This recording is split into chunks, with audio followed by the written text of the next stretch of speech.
There's a key moment in Renzo Martens' film White Cube, which documents his efforts to establish an art gallery on a plantation in the Democratic Republic of Congo. When a plantation that provides palm oil for Unilever decides to kick Martens out, the artist breaks down. Unilever has been involved in the mass slaughter of Congolese historically. So what I endured was peanuts compared to what people have endured historically and what they endure still in Congo and elsewhere on the planet.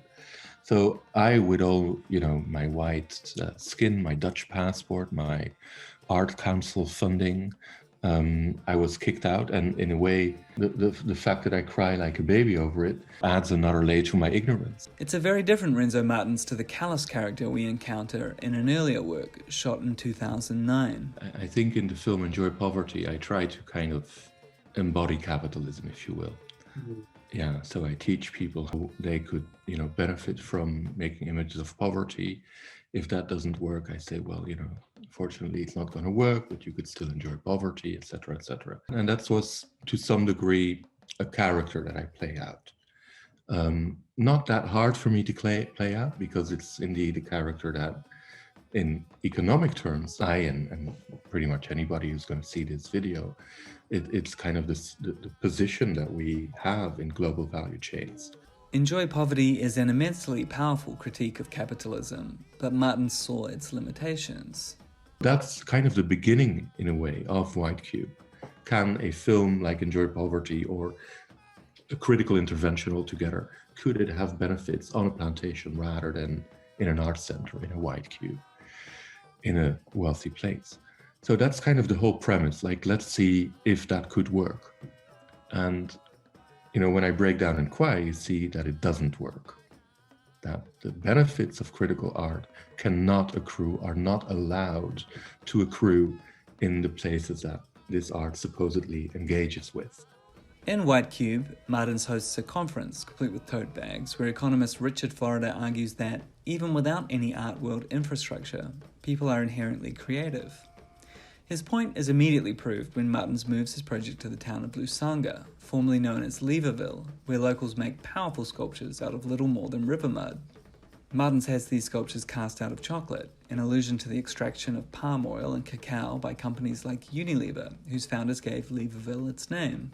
You see just the amount of talent and creativity that is going to waste. The immensity of that just feels so big when you watch this film.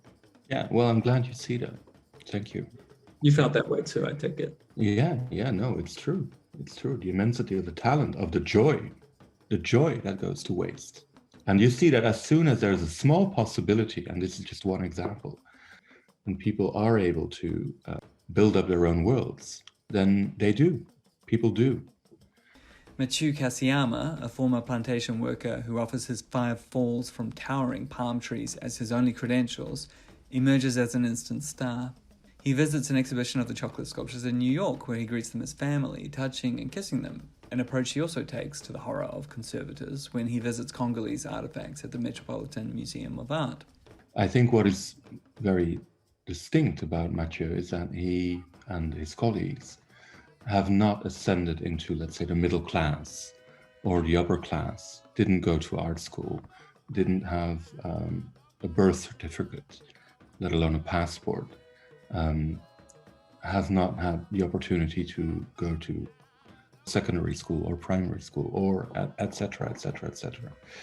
So Machu in that way is uniquely positioned to present the billions of people with whom no art curator ever speaks. And you see immediately that he's completely up to the task.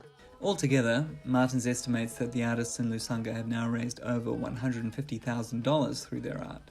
They've used their earnings to buy back 65 hectares of land, creating post-plantations they can farm for themselves. For now, they still depend on Martens to find buyers for their works and provide other kinds of support. But he says independence should not be the goal. We are all completely dependent of each other. I mean, we couldn't have this Zoom call without people in Congo working in coltan mines. So we are not independent of Congolese miners. So I don't know why Congolese miners or plantation workers would have to be able to be independent from you or me.